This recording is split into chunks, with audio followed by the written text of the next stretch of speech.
Good morning and a very, very happy morning. So once again to a very, very happy morning. Right? So हम book पढ़ रहे हैं the power of now, writer है Eckhart टोले, और हम आगे लेके चलते हैं chapter the meaning of surrender को.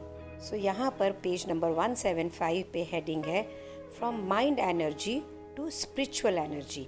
दिमाग की जो ये तरंगे हैं, एनर्जी है, उससे आध्यात्मिक यानी स्पिरिचुअल एनर्जी को. तो क्वेश्चन है, रेजिस्टेंस जो आप कह रहे हैं ना, वो जितना आसान नहीं है जितना आप कह रहे हैं. मुझे नहीं दिख रहा है कि मैं इसको क्लियरली कैसे जाने दूँ. तो अगर आप ये कहते हैं कि सरेंडर करने से, समर्पण करने से ये हो सकता है, तो मुझे आप ये बताएं कि ये कैसे हो सकता है. सो एकार्ट इसका तरीका बता रहे हैं. सबसे पहले आप रेजिस्टेंस को एक्नॉलेज करें. ये करें कि हाँ, मैं ये रेजिस्ट कर रहा हूँ, मुझे ये अच्छा नहीं लग रहा, मैं ये नहीं चाहता. इसको सबसे पहले एक्नॉलेज करें और उस समय वहाँ प्रेजेंट हों जिस समय ये रेजिस्टेंस आ रही है. सो यहाँ पे क्या मतलब है, किसी ने आपको बोला ये करो या ये ना करो, या तुम ऐसा कर रहे हो या वैसा कर रहे हो, जो भी कॉन्वर्सेशन हो रही है वहाँ आपको उस समय रेजिस्टेंस आ रही है और आप ये सोच रहे कि ये क्यों कह रहा है, मैं ऐसा बिल्कुल नहीं करूँगा, ये होता कौन है कहने वाला, या लाइफ के अंदर अभी मेरे पैसा नहीं है, बिजनेस नहीं है, ये हो गया, तो भी रेजिस्टेंस आ रही कि ऐसा मेरे साथ क्यों हो रहा है. सो सबसे पहले ये है कि आप इससे प्रेजेंट हो, ये है. उसके बाद में observe how your mind creates it. ये देखिए कि ये जो रेजिस्टेंस है, ये दिमाग इसको क्रिएट कैसे कर रहा है. ये इस सिचुएशन को लेबल कर रहा है कि ये तो सिचुएशन बड़ी ख़राब है, ये कैसे हो गया है.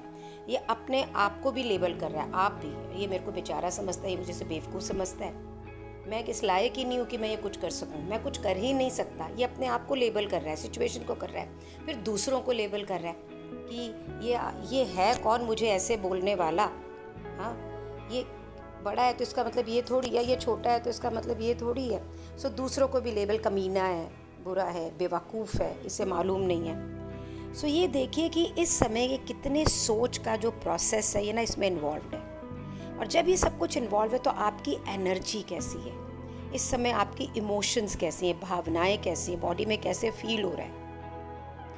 जैसे ही हम इस रेजिस्टेंस को विटनेस करते हैं, साक्षी कहते हैं ना, तो आपको उसी समय पता लगेगा कि इसका कोई भी पर्पस नहीं है, इससे कुछ भी हल होने वाला नहीं है.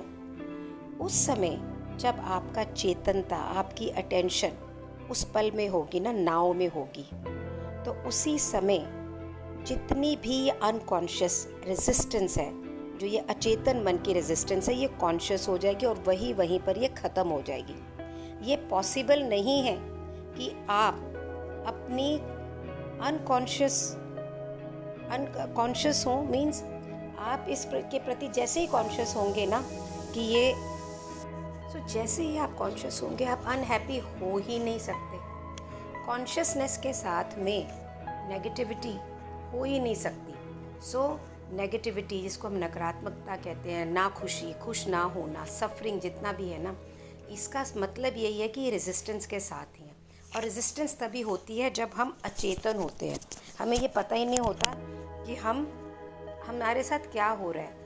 चेतनता क्रिएट करना, कॉन्शियसनेस में रहना कि मैं ऐसा फील कर रहा हूँ, यही फर्स्ट स्टेप है. मैं आपको ना यहाँ पे एक एग्जांपल देना चाह रही हूँ. मेरे कोई रिलेटिव हैं, वो मेरे साथ में, अभी उन्होंने यंग बच्चा है, काम करना शुरू करा, बच्चे हैं, तो वो काम वैसे नहीं करते जैसे मैं कहती हूँ या मेरे बिज़नेस को चाहिए होता है, ये मुझे लग रहा है. यानी उस समय तो मुझे ऐसे लग रहा था ऐसा ही है, और बड़ी रेजिस्टेंस थी. उस रेजिस्टेंस के अंदर हम आर्ग्यूमेंट भी हो रहा था, कुछ उस रेजिस्टेंस के अंदर हम थोड़ा डिस्टेंस भी हो गए.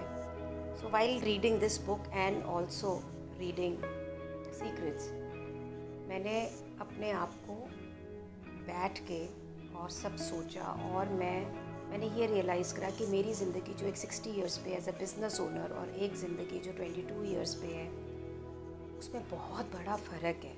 वहाँ की एक्सपेक्टेशन, उस ज़िंदगी में बहुत फ़र्क है. 2-3 दिन के लिए मैंने उस बच्चे को छुट्टी दी, you go and enjoy your life. मैंने सबसे पहले अपनी रेजिस्टेंस पे 2 दिन तक काम करा, और फिर ये सोचा कि इसको मैं कैसे आगे ऐसे लेके जाऊँ कि वो बच्चा भी खुश हो, मैं भी खुश हूँ, काम भी ठीक से हो, So yesterday in the evening we had a very nice heart-to-heart conversations regarding my expectations, business expectations, her role to it, her own expectations, and now today she's going to give me a plan कि वो सारा काम कैसे करेगी, क्या होगा। अब इसमें कोई भी जोरा मर्दी नहीं है, कोई रेजिस्टेंस नहीं था। And believe me, today festival we are really going to celebrate together well. So ये बिल्कुल पॉसिबल है। मन भी हल्का है, तन भी हल्का है, और घर में इमोशंस का लेवल बिल्कुल डिफरेंट है। Try to look at it and try to work on it. ये पक्का पक्का काम में आएगा। सो पेज नंबर 176 पे अब एक दूसरा प्रश्न है कि हाँ, ये तो है कि मैं अपनी अनहैप्पी फीलिंग्स, नाखुश फीलिंग्स, इमोशन से कॉन्शियस हो सकता हूँ, चेतन हो सकता हूँ। तो एक आर्ट पूछ रहे हैं भाई, तो अगर तेरे को ये पता लग जाएगा कि तू नाखुश है तो तू चूज़ करेगा अनहैप्पीनेस को। और जब तुम चूज़ ही नहीं करोगे कि अनहैप्पी रहना है, दुखी रहना है, तो फिर ये अराइज कैसे करेगा? उठ ही नहीं सकता, इसका पर्पस ही ख़त्म हो जाएगा। और फिर कौन है जो इसको ज़िंदा रखेगा जब तुम तो ऑलरेडी चेतन हो गए कि मैं कॉन्शियस हूँ कि मेरे ये अनहैप्पी फीलिंग है। तो सच्चाई ये है कि आप अपनी पहचान कंपल्सिव सोच के थ्रू बनाते हैं इससे कि मैं उदास हूँ, मैं विक्टिम हूँ, मैं गुस्सा हूँ। तो जैसे ही आप इस अनकॉन्शियस ने कॉन्शियस में आते हैं, वैसे ही आप प्रेजेंट से टोटली प्रेजेंट हो जाते हैं इस सिचुएशन से। तो जितनी भी नेगेटिविटी है ये डिज़ोल्व हो जाती है उसी समय। ये आपकी प्रेजेंस को ये नेगेटिविटी बर्दाश्त ही नहीं कर सकती, यहाँ पे ज़िंदा ही नहीं रह सकती। ये तभी ज़िंदा रह सकती जब आप वहाँ खुद ना हो। इवन जो आपकी पेन बॉडी है, ये जो बॉडी जिसके अंदर इतना दुख भरा हुआ है, ये भी तब सर्वाइव नहीं कर सकती अगर आप इसमें प्रेजेंट हो कि मेरी पेन बॉडी में दुख है। तो जैसे ही अनहैप्पीनेस कहाँ अलाइव होती, ज़िंदा कहाँ होती है? जब हम उसे समय देते हैं कि हाँ, अपना टाइम देते हैं। ये जो समय हम देते हैं ना कि मैं उदास हूँ, ये है, इसने ये किया, इसने वो किया, ये इसका खून है, ये इसका लाइफ ब्लड है। जैसे ही समय, कल क्या होगा, परसों क्या होगा, ऐसे क्या होगा, इसने ये कर दिया, ये ऐसे करेगा, जैसे ही ये समय की चीज़ें इसमें से निकल जाती हैं ना, वैसे ही जो प्रेजेंट इस समय का जो क्षण है उसकी अवेयरनेस, चेतनता आपके पास आती है और ये सब कुछ ख़त्म हो जाता है। तो आप ये मुझे बताएं कि आप ये दुख, ये गिल्ट, ये फियर, इसे ख़त्म करना चाहते हैं कि नहीं करना चाहते हैं? क्या आपके पास ये काफ़ी नहीं है? पूरी ज़िंदगी ऐसे जी ली जितनी भी जी है, क्या आप इसके बिना अब अच्छी ज़िंदगी नहीं जीना चाहते हैं? सो जब तक आप समर्पण की प्रैक्टिस नहीं करते हैं, तब तक जो आध्यात्मिक डायमेंशन है ना, जो स्पिरिचुअल डायमेंशन है, इसके बारे में या तो आपने पढ़ा है या बातें करी है या बड़े एक्साइटेड हो गए, हो सकता है कुछ किताबें भी लिख दी हो सकता है उसका मनन चिंतन भी कर सकते हैं, हो सकता है उस पर विश्वास भी करते हैं, लेकिन किसी भी कारण से कुछ भी फ़र्क नहीं पड़ रहा जीवन में। कथा सुन रहे हैं, प्रवचनों में जा रहे हैं, यूट्यूब सुन रहे, कोई फ़र्क नहीं पड़ता। क्यों नहीं पड़ रहा? क्योंकि यहाँ समर्पण नहीं है। समर्पण ही एक जीवित सच्चाई है, रियलिटी है आपकी ज़िंदगी की।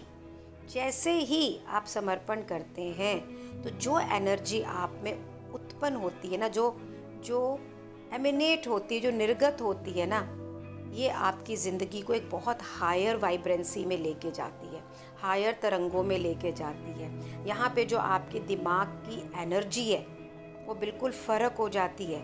जो एनर्जी अभी दुनिया से क्रिएटेड आपको मिल रही है ना, जो हमारी ज़िंदगी को रन भी कर रही है, वो एनर्जी है सोशल, हमारे सामाजिक, पॉलिटिकल, इकोनॉमिकल स्ट्रक्चर जितने भी हैं उनमें से निकली हुई, जो कि जिसने ना स्थायी बना दिया किसको, हमारा एजुकेशन सिस्टम, हमारी मीडिया, उसने ना इसको कि पॉलिटिकली ये है तो ऐसा, इकोनॉमिकली ये है ऐसा, इस तरह से ना परपेचुएट्स क्या कर रहा है, स्थायी बन गया कि यही है। थ्रू सरेंडर, समर्पण के थ्रू जो आध्यात्मिक एनर्जी है ये इस दुनिया में आएगी। This will be beyond political, social और इकोनॉमिकल एनर्जीज़ के। जैसे ही ये एनर्जी आएगी, ये क्या क्रिएट करेगी? यहाँ पे आपके लिए कोई सफरिंग नहीं होगी, कोई दुख नहीं होगा, ना ही आप किसी दूसरे ह्यूमन को दुख पहुँचा पाएंगे। किसी भी ज़िंदगी के किसी फॉर्म को जो इस सृष्टि पे है, आप किसी को ना दुख पहुँचा पाएंगे, ना कोई आपको दुख पहुँचाएगा। ये एक माइंड एनर्जी की तरह नहीं है। माइंड एनर्जी पृथ्वी को पॉल्यूट करती है, दूषित करती है, ये ऐसा नहीं है। जैसे ही आप माइंड एनर्जी से बाहर जाते हैं ना, तो ये जो सच्चा झूठा, अच्छा बुरा, गंदा, सुंदर असुंदर, इन सब से आप निकल जाते हैं, इस ऑपोजिट की पोलैरिटीज से बाहर आ जाते हैं। फिर ना कुछ अच्छा रहेगा ना कुछ बुरा रहेगा। जो लोग माइंड एनर्जी के साथ में, और हैं भी दुनिया की, जो पृथ्वी पे जो लोग हैं ज़्यादातर ऐसे ही लोग हैं जो माइंड एनर्जी से चलते हैं, इन्हें ये मालूम ही नहीं है कि स्पिरिचुअल एनर्जी, जो आध्यात्मिक एनर्जी की एग्जिस्टेंस है क्या। ये बिल्कुल एक डिफरेंट रियलिटी, डिफरेंट सच्चाई पे रहते हैं। उनके लिए दुनिया बिल्कुल फ़र्क है।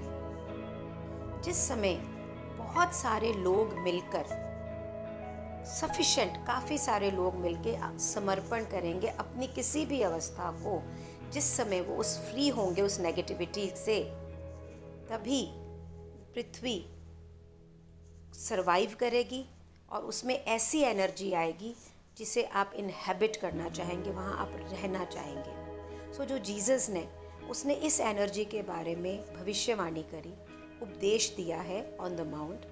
Blessed are the gentles, they shall have the earth for their possession. जो लोग जेंटल हैं, मुलायम हैं, जिनकी सो एग्रेसिव नहीं है, ये जो पृथ्वी है ये उन्हीं की संपत्ति बनेगी। It is a silent but N intense presence that dissolves the unconscious pattern of mind. ये बहुत चुप लेकिन बहुत इंटेंस, तीव्र प्रेजेंस नाउ अभी है, जो कि अनकॉन्शियस, अचेतन माइंड का जो पैटर्न है इसको डिसॉल्व करती है। तो हो सकता है कि अचेतनता, ये अनकॉन्शियसनेस कुछ समय तक आपके अंदर ज़िंदा रहे, लेकिन ये आपकी लाइफ को रन कहीं करेगी, उसकी मालिक नहीं बनेगी।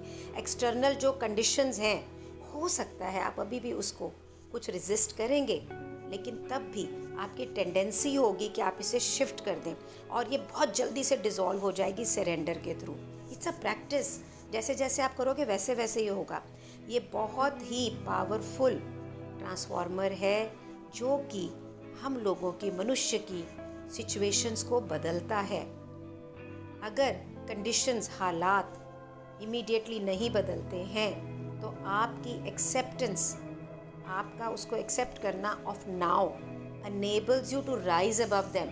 सो चलिए, मैं मानती हूँ आपने किया और शायद वो सिचुएशन ऐसी नहीं बदली, लेकिन आप खुद इतने परिवर्तित हो जाएंगे कि इस सिचुएशन से ऊपर निकल जाएंगे। सो आइदर वे से you are free. So powerful. अगर सिचुएशन आपके रेजिस्टेंस को देख के, आप उसमें से अचेतनता को देख के चेतनता में आते हैं और अपने आप बदलती है, तो भी आप उससे फ्री हो जाते हो। और अगर आप खुद इतने परिवर्तित, इतने समर्पण पे चले जाते हैं कि आप ही सिचुएशन से ऊपर चले जाते हैं और कोई सिचुएशन आपको इफेक्ट नहीं करती, तो भी आप इससे फ्री हो जाते हैं। In any case you are going to benefit from it. And in my life examples, I'm seeing it every day that yes, it works, but it is a practice which you need to do moment to moment। नहीं हो रहे moment पे तो चलो our to our, नहीं तो चलो सुबह शाम दोपहर रात करें तो सही। सो आज यहीं पे रुकते हैं और दिन में कोशिश करते हैं कि ये अचेतनता, जहाँ पे भी विद्रोह आ रहा है अचेतन मन की तरफ से, हम इसको कैसे ख़त्म करके सरेंडर करें। So let's practice surrender today. Gratitude to you, all of you. Whatever is happening in my life is a gift from you।